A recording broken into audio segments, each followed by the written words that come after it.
이제 자리에서 일어나셔서 오선조술 7번째 주일 예배를 우리 하나님께 드리겠습니다.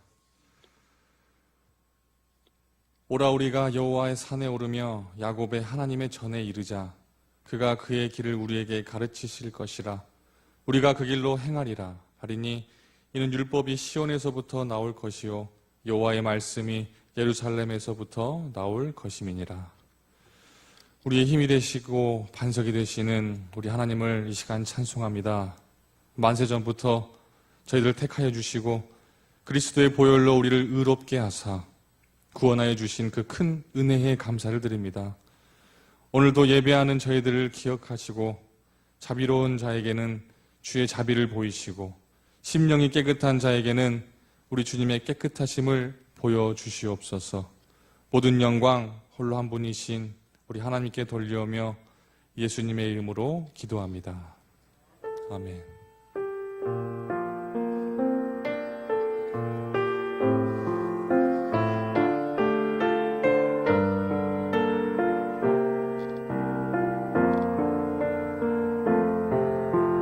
나는 하나님을 예배하는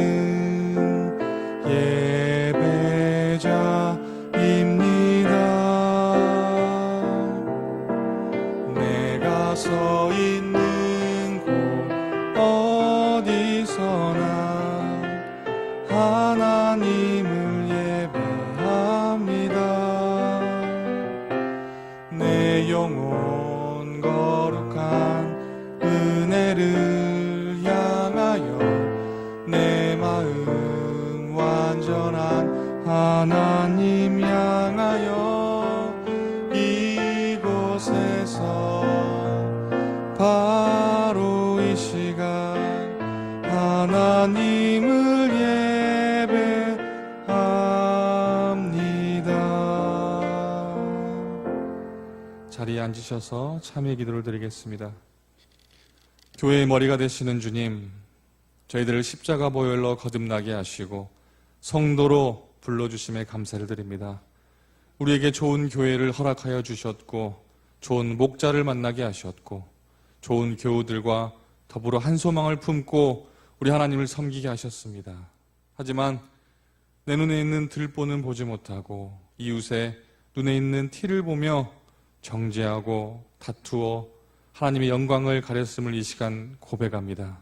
주님, 교회와 세상 가운데에서 짓고 있는 우리의 모든 죄를 용서해 주옵소서. 지난날 우리들의 모습을 돌이켜보며 잠시 기도하겠습니다.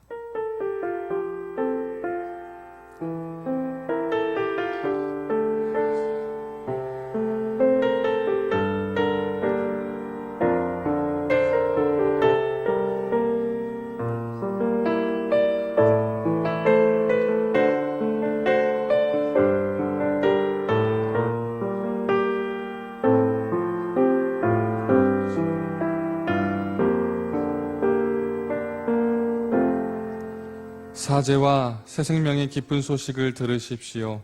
그러나 주여 주는 긍휼히 여기시며 은혜를 베푸시며 노하기를 더디하시며 인자와 진실이 풍성하신 하나님이시오니 내게로 돌이키사 내게 은혜를 베푸소서. 이제 이 말씀을 따라 사제와 생명의 은총이 여러분에게 성령을 통하여 임하였음을 선언합니다. 아멘. 사도신경으로 신앙 고백하겠습니다. 나는 전능하신 아버지 하나님 천지의 창조주를 믿습니다. 나는 그의 유일하신 아들 우리 주 예수 그리스도를 믿습니다. 그는 성령으로 잉태되어 동정녀 마리아에게서 나시고 본디오 빌라도에게 고난을 받아 십자가에 못 박혀 죽으시고 장사된 지 사흘 만에 죽은 자 가운데서 다시 살아나셨으며 하늘에 오르시어 전능하신 아버지 하나님 우편에 앉아 계시다가 거기로부터 살아있는 자와 죽은 자를 심판하러 오십니다. 나는 성령을 믿으며 거룩한 공교회와 성도의 교제와 죄를 용서받는 것과 몸의 부활과 영생을 믿습니다. 아멘. 찬송가 445장 1절만 찬송하도록 하겠습니다.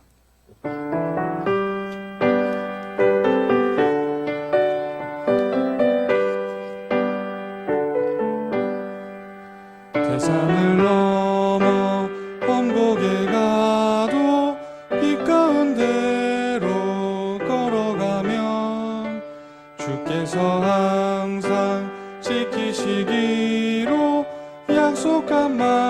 말씀 변치 않네. 하늘의 영광 나의 맘속에 차고도 넘쳐 할렐루야를 힘차게 불러 영원히 주를 찬양하리.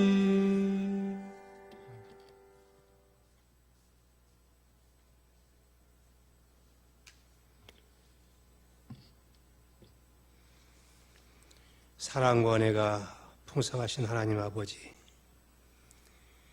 죄인된 우리가 하나님의 말씀을 듣고 구원받아 말씀을 따라 살게 하신 지난 한 주간도 험한 세상 가운데서 저희들의 삶을 이끌어 주시고 붙드시고 보호하여 주셨다가 오순절 후 7번째 주일을 허락하시고 완전하진 못하지만 교회와 온라인으로 병행하여 주님 앞에 예배케 하시니 감사와 찬송을 드립니다.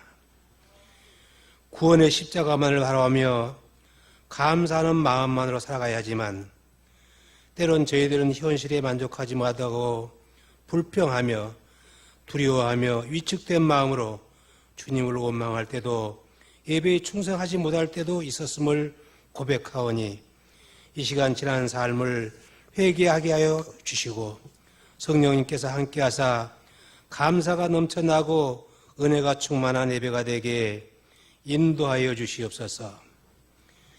이 나라와 이 민족을 사랑하시는 하나님 아버지, 우리들을 긍휼히 여기시옵소서. 전 세계적으로 코로나19에 대하여 잘 대처하는 나라로 인정받고 있지만 아직도 큰 어려움과 혼란 속에 직면해 있습니다. 하나님께서 사랑하는 우리 교인들 단 한 사람이라도 코로나 바이러스로 인하여 고통당하거나 어려움 당하지 않도록 보호하여 주시옵고 현장에서 코로나19의 종식을 위해 사투를 벌이고 있는 의료진들과 방역 당국의 관계자들을 굽어 살펴 주옵시고 이들의 희생과 봉사의 정신을 잊지 않게 하시고 우리 모두가 코로나 예방 지침을 준수하고 실천하게 하셔서 코로나 바이러스가 완전히 종식되어 우리의 삶이 안정되고 예배의 본질을 회복하게 인도하여 주시옵소서. 이곳에 49년 전에 충광교회를 세우시고 지역사회와 더불어 성장 부흥케 하신 하나님 아버지 감사를 드립니다. 하나님께서 충광교회와 함께 하셔서 이 지역에 복음을 전파하고 행동하는 구원의 방주가 되게 인도하여 주시옵고 전 교인이 하나 되어 기도하는 가운데 있는 성전 건축과 좋은 일꾼을 세우는 일에 한 채의 차질도 없이 이루어지도록 역사하여 주시옵소서. 이 시간 교회와 가정 그리고 병원에서 기도하는 우리 성도님들의 기도를 들어주시사 몸이 아파 치료 중이거나 요양 중인 자에게는 치료 은혜를 주시옵고 마음이 병든 자에게는 굳건한 믿음을 통해 이기도록 인도하여 주시옵소서. 단위에 세워주신 우리 모두가 사랑하고 존경하는 우리 목사님, 성령 충만함과 건강함으로 붙들어 주시고 기름 부어 주셔서 말씀을 전하실 때 하늘의 권세와 능력으로 나타나게 하여 주옵소서. 주님 앞에 힘들고 지친 몸 이끌고 말씀을 사모하며 교회와 가정에서 예배드리는 주님의 자녀들, 오늘 주신 말씀으로 힘을 얻게 하시고 세상에 나가 믿음으로 승리하는 저희들 되게 인도하여 주시옵소서. 목사님의 가정과 자녀 위에도 축복과 은혜 내려주시옵고 두 분 부모 목사님과 그의 가정들 위해 자녀들에게도 은혜 내려 주시옵소서. 예배의 시작과 끝을 주님께 의탁하며 사랑 많으신 우리 주 예수 그리스도의 이름으로 감사하며 기도드리옵나이다. 아멘.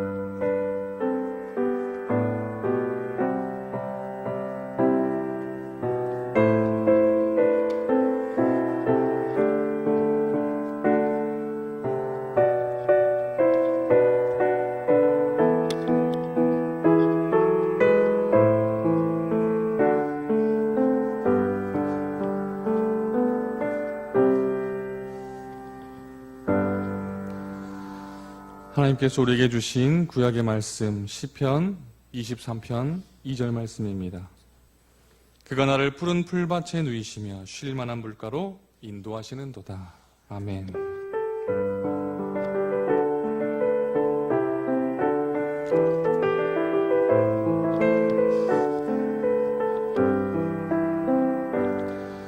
신약의 말씀 마태복음 11장 28절입니다. 수고하고 무거운 짐진 자들아 다 내게로 오라. 내가 너희를 쉬게 하리라. 이는 거룩하신 우리 하나님의 말씀입니다.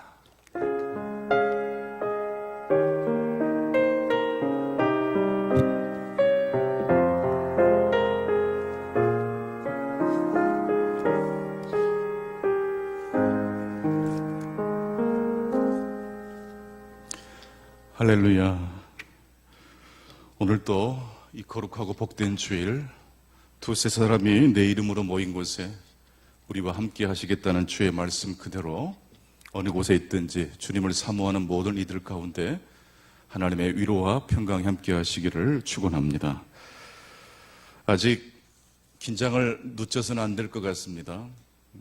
아직 면역제가 개발되기 전까지는 제일 좋은 면역제가 이거더라고요. 마스크. 그리고 개인 유생, 또 사회적 거리두기를 나를 위해서뿐만 아니라 형제와 이웃을 위해서 그렇게 실천할 수 있기를 바랍니다.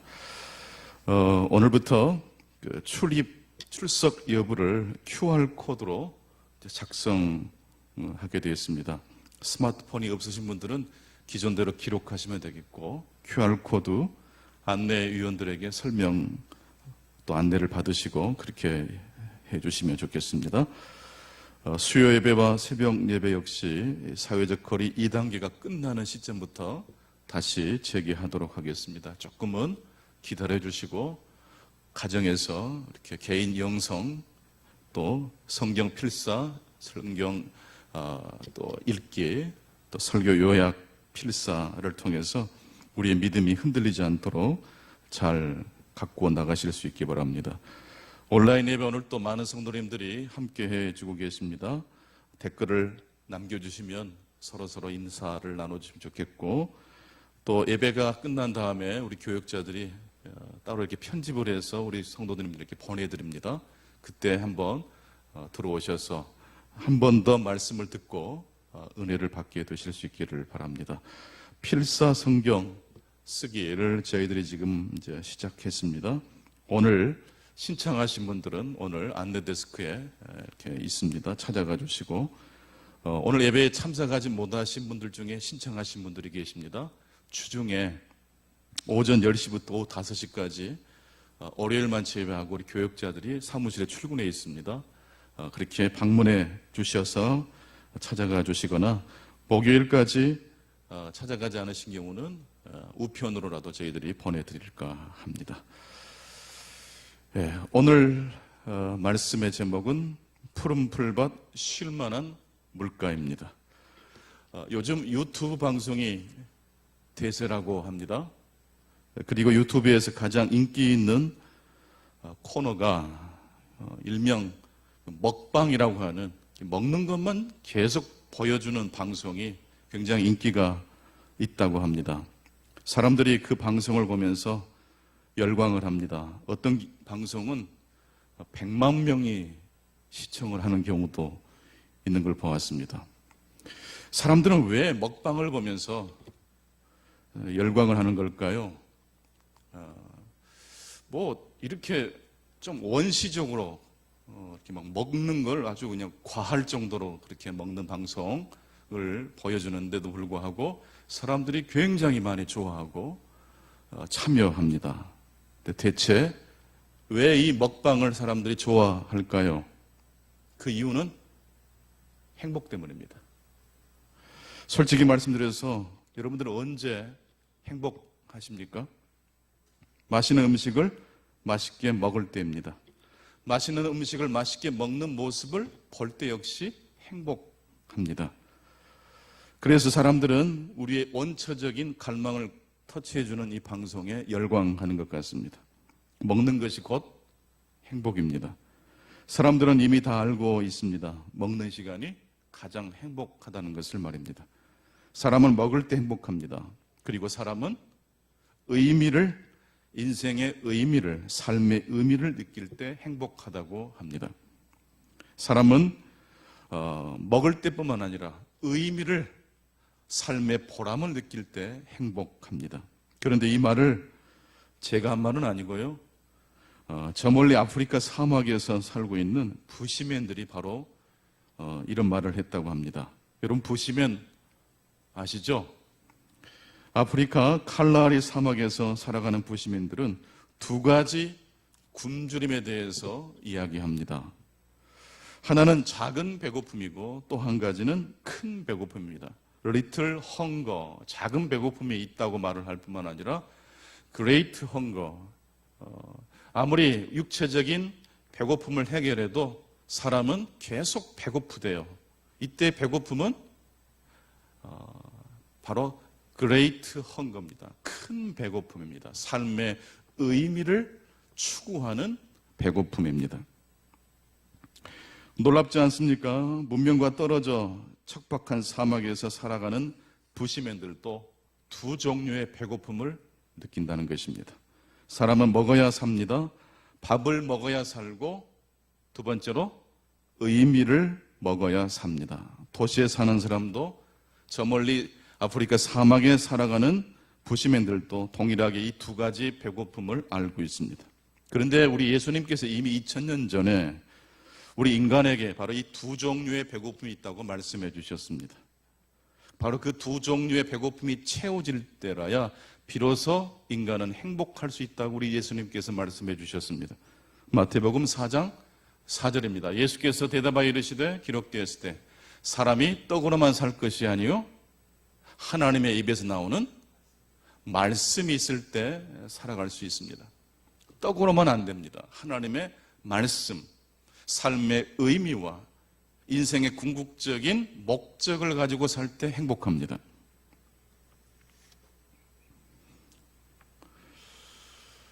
오늘 본문 시편 23편 1절과 2절을 통해서도 하나님은 우리의 삶에 이 두 가지 배고픔을 해결해 주신다고 말씀하고 계십니다. 같이 한번 1절과 2절 말씀 읽어보겠습니다. 여호와는 나의 목자시니 내게 부족함이 없으리로다. 그가 나를 푸른 풀밭에 누이시고 쉴 만한 물가로 인도하시는도다. 여호와 하나님 우리의 목자이십니다. 목자는 양떼를 푸른 풀밭과 쉴 만한 물가로 인도합니다. 양들 스스로 푸른 풀밭과 쉴 만한 물가로 간 게 아닙니다. 먼저 양들보다 누가 앞서갔습니까? 목자가 양들을 앞서가고 양들을 끌고 푸른 풀밭과 쉴 만한 물가로 인도한 것입니다. 그렇게 해서 푸른 풀밭과 쉴 만한 물가로 도착했습니다. 그 다음에는 그 풀과 물을 누가 먹는 것입니까? 누가 먹고 마셔야 됩니까? 일일이 목자가 양의 입에다가 풀을 넣어주지는 않습니다. 풀을 먹고 물을 마시는 것은 우리가 해야 될 일입니다. 우리는 매일 얼마나 많은 이야기를 하면서 사는지 모릅니다. 코로나 때문에 만나고 싶은 지인들을 만나지 못하지만 그럼에도 불구하고 그래도 최소한 가족들끼리 우리는 수많은 이야기를 하면서 삽니다. 하지만 우리가 어떤 말을 하는 순간 내 입에서 나온 말은 공중에 증발되고 사라지고 맙니다. 그렇죠? 종이에다가 글을 쓰는 것은 사라지지 않습니다만 사람의 입에서 나오는 말은 그 말이 나옴과 동시에 증발되고 사라지고 맙니다. 그런데 말입니다. 어떤 말일 경우에는 어떤 말들은 증발되지 않고 어떤 사람의 마음의 의미로 맺힐 수 있습니다. 지나가듯이 누가 툭 던진 말인데 내 마음에 확 박힐 때가 있지 않습니까? 몽테뉴라는 분이 이런 말을 했다고 합니다. 목적지가 없는 사람에게는 어떤 바람도 순풍이 될 수 없다. 이 이야기를 몽테뉴가 최초로 한 날이 있었을 겁니다. 그 어떤 사람에게 몽테뉴가 목적지가 없이 사는 인생은 어떤 바람도 순풍이 되지 않는 거래.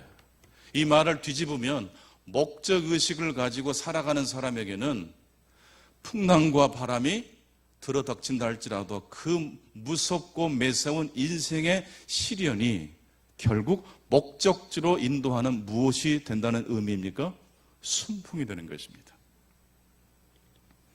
바울 사도는 로마서 8장 28절 말씀을 통해서 하나님을 사랑하는 자, 곧 그 뜻대로 부르심을 입은 자들에게는 모든 것이 합력하여 선을 이룬다고 말씀하고 계십니다. 하나님을 사랑하는 자, 하나님의 나라와 의를 사모하는 자, 하나님 나라라는 분명한 목적의식을 살아가고 있는 사람에게는 합력하여 모든 것이 선을 이루게 될 줄로 믿습니다.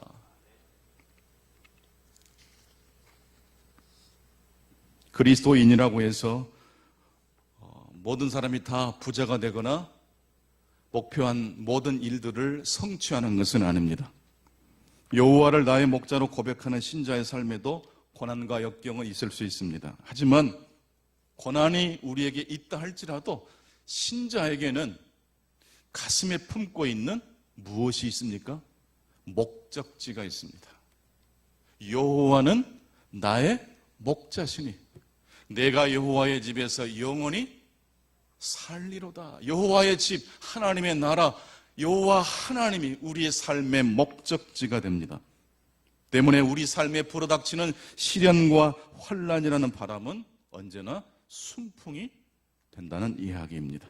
그래서 신자는 고난과 역경이라는 바람을 통제하기보다는 그 바람의 방향을 슬며시 조정하는 사람입니다. 바람이 왜 나에게 불어닥칩니까? 라고 하나님을 원망하거나 왜 나에게 이런 불행이 벌어졌는지 탄식하기보다는 그 위기의 순간에 여호와는 나의 목자시니 내게 부족함이 없으리로다라고 고백을 한다는 이야기입니다. 오늘도 우리의 인생의 도체 방향이 하나님의 나라와 하나님의 집을 향할 수 있기를 여러분 자신을 점검하시고 여러분의 삶의 인생의 도체 방향을 하나님께 고정하실 수 있기를 축복합니다. 요셉의 고백 역시 하나님께서 목적지를 가지고 살아가는 인생을 어떻게 인도하시는지를 아주 잘 나타내주는 말씀을 요셉이 했습니다. 창세기 50장 20절 같이 읽겠습니다. 시작. 당신들은 나를 헤아려 하였으나 하나님은 그것을 선으로 바꾸사 오늘과 같이 많은 백성의 생명을 구원하게 하시려 하셨나니. 형제들 앞에서 애굽의 총리가 된 요셉이 드디어 자신의 신분을 밝히면서 형제들을 품고 자신의 삶에 불어닥쳤던 지난날의 인생을 이렇게 한 문장으로 요약하는 겁니다. 형님들은 나를 해치려고 했으나 하나님은 그것을 무엇으로 바꿔내셨습니까? 선으로 바꿔내셔서 내 개인의 성공과 행복을 뛰어넘어서 우리 가문을, 하나님 나라를 복되게 하셨다는 고백을 하고 있습니다. 이 요셉의 고백은 비단 요셉 개인의 고백이 아니라 우리 모두의 고백이 되어야 될 줄로 믿습니다. 전체는 부분보다 위대하다는 말이 있습니다. 아무리 탁월한 사람도, 아무리 탁월한 순간도 그 사람의 인생 전체와 비교해 볼 때 그 부분적인 찬란함은 전체에 비하면 초라할 수밖에 없습니다. 언제나 전체는 부분보다 위대합니다. 한 사람의 인생을 제대로 평가하려면 그 사람의 한 부분만을 조명해서는 안 된다는 이야기입니다. 그 사람의 지금까지 살아온 삶의 여정을 다 전체 스토리를 먼저 알고 난 다음에라야 그 사람의 현재 모습을 제대로 이해할 수 있습니다. 저희 아파트에 택시 운전을 하시다가 몸이 안 좋으셔서 그만두시고 이렇게 무료한 삶을 보내시고 계시는 한 어르신이 계십니다. 만날 때마다 제가 인사를 자주 하는데 제 인사는 잘 받아주세요. 그런데 다른 분들하고 관계가 굉장히 어렵게 살아가세요. 그래서 사람들과 부딪히기도 하고 갈등도 많이 일으킵니다. 근데 저는 그분을 보면 좀 외롭다는 생각이 들더라고요. 갑자기 일을 할 수 없게 되었고 하루 종일 그 놀이터에서 앉아 계신 모습을 보면 그렇게 측은할 수가 없어요. 언젠가 저에게 주차를 가지고 약간 시비 쪽으로 말씀을 건네오셨습니다. 다른 분들하고는 이미 그것 때문에 많이 싸우기도 했었던 것인데 드디어 저에게도 불똥이 떨어지는가 싶었는데 저에게는 눈을 크게 뜨거나 목소리를 높여서 말씀하지 않으시고 상냥하게 말씀하시더라고요. 원칙적으로는 그 자리가 자동차를 주차할 수 있는 자리인데 그분의 어떤 관점에서는 그러면 안 된다고 생각하시는 것 같아요. 그래서 제가 부드럽게 저 역시나 알겠다고, 다른 데다 대겠다고. 주차 문제가 아니었습니다.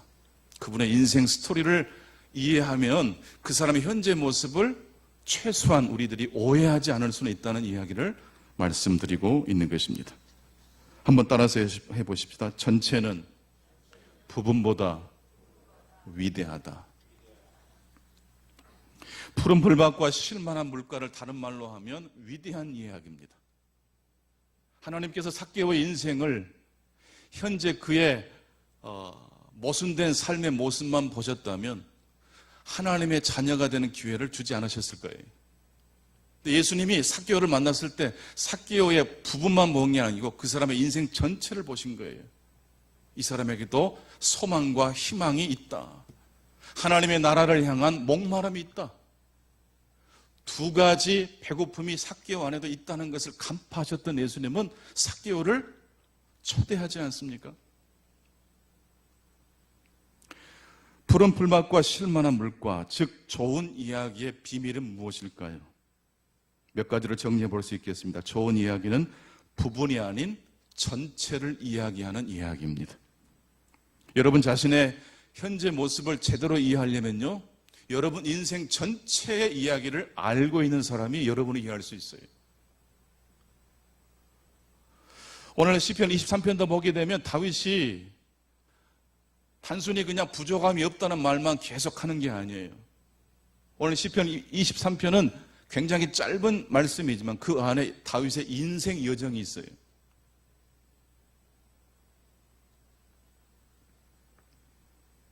고린도전서 13장 12절을 보게 되면 우리가 지금은 거울로 보는 것 같이 희미하나 그때에는 얼굴과 얼굴을 대하여 볼 것이요 지금은 내가 부분적으로 알지만 그때에는 주께서 나를 아신 것 같이 내가 온전히 알게 되리라는 말씀이 있습니다. 그 어떤 사람도 인생을 통으로 전체적인 하나님께서 우리에게 말씀하신 그 그림으로 바라볼 수만 있다면 현재 우리의 직면한 문제를 전혀 새로운 시각으로 제대로 이해할 수 있을 겁니다. 두 번째로 좋은 이야기는 부분을 이야기하지 않고 전체를 이야기할 뿐만 아니라 좋은 이야기에는 무엇이 있을까요?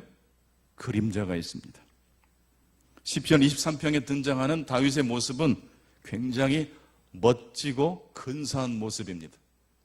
여호와는 나의 목자시니 내게 부족함이 없으리로다.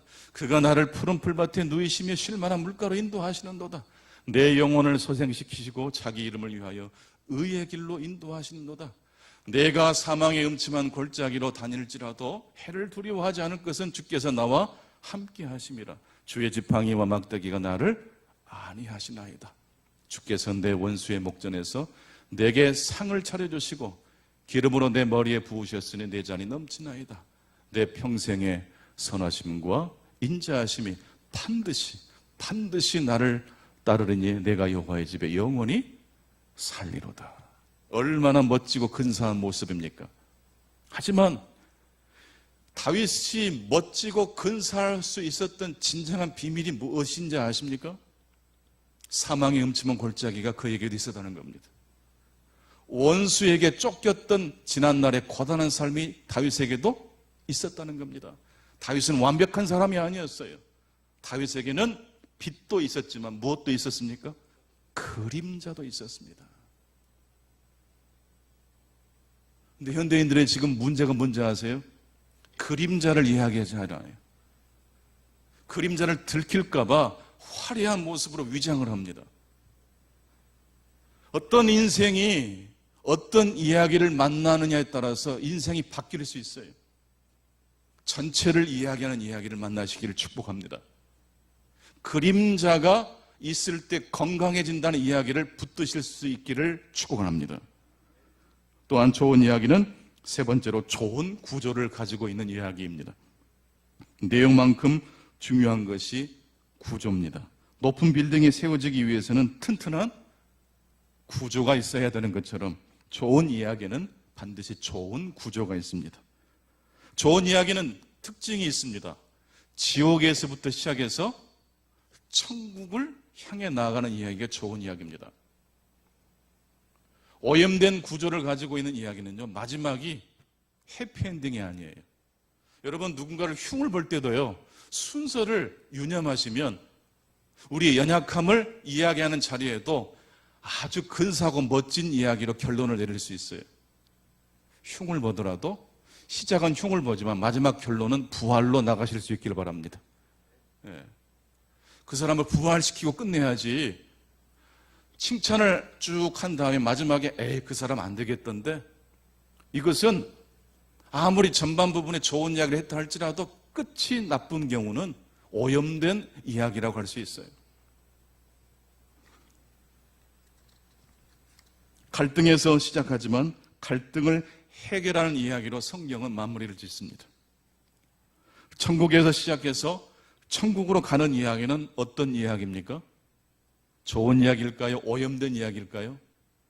천국에서 시작해서 천국으로 가는 이야기. 여러분 기억나십니까? 우리는 회복 중에 있는 죄인입니다. 우리는 여전히 지옥에서부터 출발해서 천국으로 가는 여정 중에 있는 것입니다. 잊어버리지 마십시오. 용서받은 죄인이지 더 이상 용서가 필요 없는 의인이라고 생각해서는 안 됩니다. 우리는 지금도 회복 중에 있는 죄인이기 때문에 그렇습니다. 마지막으로 좋은 이야기는 결코 혼자서 쓰는 이야기가 아니고 좋은 공동 저자와 함께 쓰는 이야기입니다. 여러분 시편 23편을 다윗이 혼자 쓴 시편이라고 생각하시면 안 됩니다. 다윗에게 그러한 영감을 주시고 다윗에게 좋은 이야기를 들려주시고 위로해 주신 분이 계십니다. 바로 누굽니까? 여호와 하나님이십니다. 잘 나가던 직장을 그만두고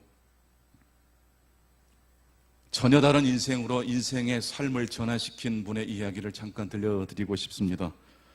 KBS 아나운서를 그만두고 현재 여행작가와 소설가로 활동하고 있는 손미나 전 아나운서 이야기입니다. 당시 9시 뉴스를 진행하던 손미나 아나운서는 어느 날 과감하게 일주일 넘는 휴가를 얻어 몰디브로 휴가를 떠납니다. 몇 년 만에 떠난 여행이었기 때문에 마음도 들떴고 얼마나 행복했는지 모릅니다. 그 몰디브 여행에서 이탈리아에서 여행을 온 한 여성과 만나게 되었고 일주일 내내 그 여성과 함께 이곳저곳을 다니면서 수많은 이야기를 했다고 합니다. 다시 만날 가능성이 거의 없기 때문에 그랬는지 손미나 아나운서는 생애 처음으로 여행지에서 만난 그 이탈리아 여성에게 있는 말 없는 말 모든 말을 다 했다고 합니다. 친밀해졌겠죠. 드디어 시간이 지났고 헤어지게 될 시간이 다가왔을 때였습니다. 그 이탈리아 여성이 손미나 아나운서를 향해서 이렇게 이야기를 했다고 합니다. 내가 당신과 일주일 동안 수많은 이야기를 나눈 것 같았는데 막상 지금 생각해 보니까 손미나라는 사람이 어떤 사람인지 내가 모르겠다. 그동안 당신은 나에게 아나운서에 대한 일에 대한 이야기를 많이 한 것 같은데 정작 자기 자신이 어떤 사람이고 무엇을 좋아하는 사람인지는 단 한마디도 안 들은 것 같다. 그러면서 그 이탈리아 여성이 손미나 아나운서에게 그렇게 물었답니다. 행복하냐? 지금 행복하냐? 남들이 부러워하는 KBS 아나운서 9시 뉴스를 진행하는 앵커지만 행복하냐? 리틀 헝거가 아닌 그레이트 헝거, 큰 배고픔을 채우고 살고 있느냐? 인생의 의미와 삶의 의미를 느끼고 살고 있느냐? 인생의 목적지를 향해서 잘 가고 있느냐라고 물은 거예요. 행복하냐? 손민아 아나운서는 끝내 그 질문에 그렇더라고 대답을 못하고 그 여성과 헤어졌다고 합니다. 끝내 나는 행복합니다 라고 말하지 못하고 있는 자신의 모습을 본 손민아 아나운서는 대단히 큰 충격에 빠졌다고 합니다. 그래서 돌아와서 KBS 직장 아나운서라는 그 남들도 부러워하는 그 직장을 그만두고 인생의 항로를 변화시켰다고 합니다. 행복하냐? 라는 말을 듣기 전까지 손민아 아나운서는 최고가 되기 위해 최선을 다해 살아왔던 자신의 인생 이야기에 무엇이 문제인지를 알지 못했습니다. 오늘도 하나님 우리에게 시편 23편을 통해서 물으십니다. 행복하냐? 다윗은 부족함이 없으리로다라고 말을 합니다. 행복하다고 말합니다. 그는 지금 원수에게 쫓기고 있고 인생의 거센 풍랑을 만나고 겨우겨우 목숨을 유지하고 있는 가운데 있는지도 모르겠는데 그는 행복하다고 말합니다. 여러분, 행복이란 문제가 없는 상태가 아니라 하나님의 임재가 있는 상태인 줄로 믿습니다. 인생의 목적지가 어디인지를 분명히 알고 살아가는 삶 가운데 하나님이 축복해 주실 줄로 믿습니다. 끝으로 그렇다면 좋은 이야기는 어떻게 탄생하는 걸까요? 좋은 이야기는 어떻게 만들 수 있을까요? 하나님은 반드시 좋은 공동 저자를 우리 곁에 보내주실 줄로 믿습니다. 부분이 아닌 전체를 이야기해 줄 수 있는 사람, 그림자가 우리의 온전함을 세워줄 수 있는 좋은 이야기라고 말해줄 수 있는 사람, 행복하냐라고 물어줄 수 있는 사람이 우리 주변에 있습니다. 2017년도 통계를 보니까요, 전국 교통사고 사망자 4,185명 중 보행자 사망자는 약 40%, 1,675명이 길을 걷다가 교통사고로 돌아가셨습니다. 그 보행자 사망 사고 중에 노인 보행 사망자는 54%를 차지해서 906명의 노인분들이 보행하시다가 교통사고로 돌아가셨습니다. 그리고 노인 보행 사망자 중 37%는 무단 횡단을 하다가 교통사고를 만나셨다고 합니다. 여러분, 왜 노인들이 무단 횡단을 하실까요? 무단 횡단을 하면 안 된다는 걸 몰라서 그러실까요? 남들은, 보통 사람들은 그냥 왜 저렇게 무단 횡단을 할까라고 쯧쯧하면서 넘어갈 일이었을 것인데, 경기도 남양주시 별내동 별내파출소 소장으로 계신 유석종 소장님은 노인분들이 왜 무단 횡단을 하다가 교통사고를 만나시는지 너무 안타까운 마음에 수십 명의 노인들에게 물어봤다고 합니다. 왜 무단 횡단을 하십니까? 위험한데, 교통사고 나는데 왜 무단 횡단을 하십니까? 돌아오는 대답은 너무 예상 밖의 대답이었습니다. 신호등을 기다리는데 허리가 아프고 다리가 아파서 오래 기다리기가 어렵다는 겁니다. 서 있기가 너무 힘들어서. 전혀 예상하지 못했던 대답. 그래서 만들어진 게 장수의자라고 합니다. 신호등 그 기둥에 펼치고 접었다 할 수 있는 플라스틱으로 만든 의자를 설치해 놓으니까 노인분들이 저렇게 앉아서 신호등을 파란불이 바뀔 때까지 기다렸다가 건너시는 겁니다. 좋은 이야기는 어떻게 탄생하고 어떻게 만들어집니까? 왜 저럴까? 왜 저 사람은 저 모양일까라고 비판만 하고 지나가는 게 아니고 들여다보는 겁니다. 안타까운 마음을 가지고 왜 그럴까? 왜 저 사람은 행복한 사람인 것처럼 보이는데 왜 삶의 표정에 뭔가 이렇게 고독한 느낌이 드는 것일까? 물어봐야 돼요. 행복하냐고. 물어봐야 돼요. 왜 무단횡단을 하시냐고. 안타까운 마음을 가지고 예수 그리스도께서 품으신 마음을 가지고 나와 내 주변의 삶을 오늘부터 살펴보실 수 있기를 축원합니다. 그럴 때 하나님께서 주님의 마음을 우리의 마음에 부어주실 겁니다. 오해를 벗어나면 이해를 하게 됩니다. 노인분들의 이야기를 단순히 왜 저럴까? 왜 무단횡단을 하실까? 라고 부분적으로는 보지 않고 들어가서 직접 물어본 것입니다. 그랬더니 전체 이야기를 알게 된 거예요.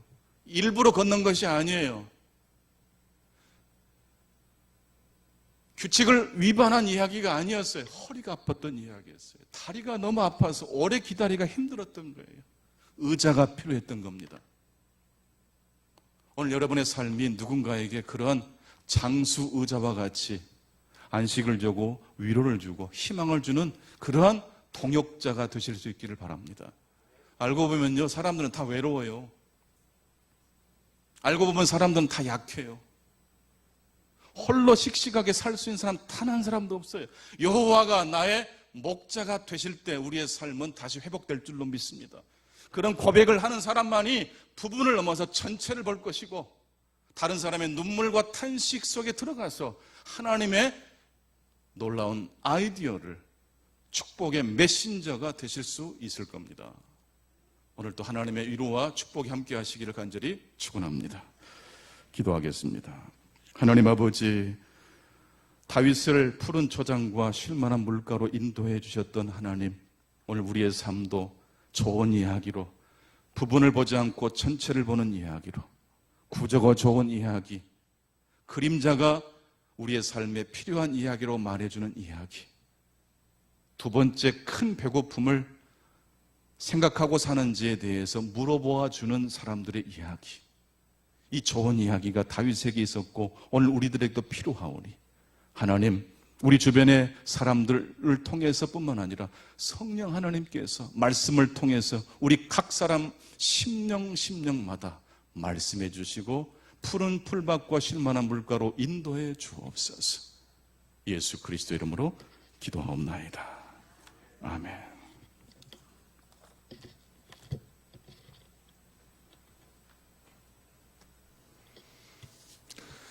네, 귀한 말씀 감사합니다. 우리 큰 배고픔을 생각해 보면서 우리 시편 23편 한번 암송을 해보도록 하겠습니다. 시편 23편입니다. 여호와는 나의 목자시니 내게 부족함이 없으리로다. 그가 나를 푸른 풀밭에 누이시며 쉴만한 물가로 인도하시는도다. 내 영혼을 소생시키시고 자기 이름을 위하여 의의 길로 인도하시는도다. 내가 사망의 음침한 골짜기로 다닐지라도 해를 두려워하지 않을 것은 주께서 나와 함께 하심이라. 주의 지팡이와 막대기가 나를 안위하시나이다. 주께서 내 원수의 목전에서 내게 상을 차려주시고 기름을 내 머리에 부으셨으니 내 잔이 넘치나이다. 내 평생의 선하심과 인자하심이 반드시 나를 따르리니 내가 여호와의 집에 영원히 살리로다. 아멘. 봉헌하도록 하겠습니다.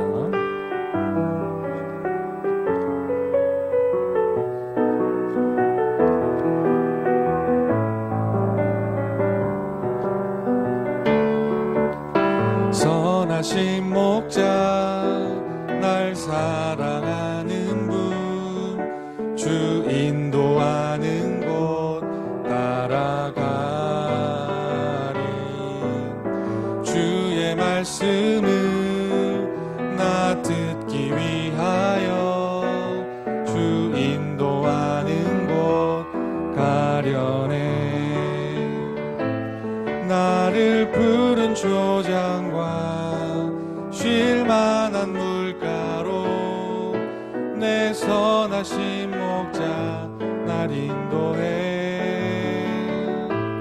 험한 산과 골짜기로 내가 다닐지라도 내 선하신 목자 날 인도해. 우리 모두 가슴에 두 손을 모으시겠습니다. 우리의 목자가 되시는 여호와 하나님, 우리의 삶의 목자가 되어주셔서 감사합니다. 저희들 한 사람 한 사람 오늘도 사모하는 마음으로 주님 앞에 나왔습니다. 두려움도 있고 절망감도 있고 우울한 마음도 있지만 그 모든 인생의 바람이 우리의 삶의 순풍으로 바꿔 주실 줄로 믿습니다. 고난당한 것이 내게 유익이라고 했던 시편 기자와 같이 모든 것이 합력하여 선으로 인도해 주신다는 바울의 고백과 같이 주께서 내 원수의 목전에서도 상을 차려주신다고 고백했던 다윗과 같이 우리의 삶을 푸른 초장으로 인도하시는 여호와 하나님만을 우리의 삶의 목적으로 삼게 해 주시옵소서. 푸른 풀밭과 쉴만한 물가로 인도함을 받은 양들은 이제 입을 열어서 그 꼴을 먹고 시원한 물을 마십니다. 하나님의 은혜가 선포되는 그 자리에 우리 역시 입을 넓게 열게 하시고 하나님의 말씀, 내 인생을 의미 있게 만들어진 그 말씀을 가슴으로 붙들게 해 주시옵소서. 성경 필사를 통해서 설교를 다시 듣는 그런 모든 일들 하나하나를 통해서 우리에게 말씀해 주시옵소서. 세상에 요란한 이야기가 아닌 내 마음에 부딪히는 내 삶을 회복시키는 소생시키시는 하나님의 말씀을 우리 마음과 심령에 들려주시옵소서. 여러 가지 마음의 기도의 제목을 담아서 이 시간 주님 앞에 예물을 드립니다. 또한 여러 가지 형편과 처지를 다 아시는 하나님 앞에 모든 것을 간구하고 맡겨드립니다. 주여, 선하고 아름다운 방향으로 지금도 인도하고 계실 하나님을 바라봅니다. 고난이 변하여 하나님 나라로 우리를 이끄는 순풍으로 바뀌어질 수 있는 한 주간의 우리의 삶이 되게 해 주시옵소서. 지금은 우리 주 예수 그리스도의 은혜와 하나님 아버지의 사랑과 성령님의 교통하심이 오늘도 주의 말씀을 가슴으로 받고 내 마음에 의미 있는 말씀으로 다가오기를 소망하시며 또한 이 시간 하나님의 그 말씀 앞에 아멘으로 화답하시고 한 주간의 삶 속에서 나와 동행하시는 주님과 함께 살기로 소망하시는 중광의 모든 성도님들 가운데 이 나라와 이 민족 가운데 영원토록 함께 하시기를 간절히 축원하옵나이다. 아멘.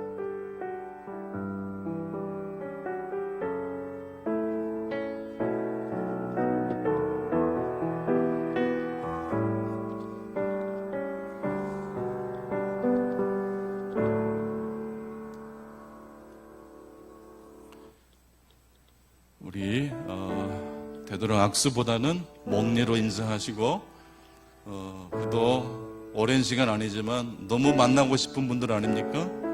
잠깐 1분이라도 교제하시고 집으로 돌아가실 수 있기 바랍니다. 안부도 물어봐 주시고 또 축복의 메시지로 위로도 해 주실 수 있기 바랍니다.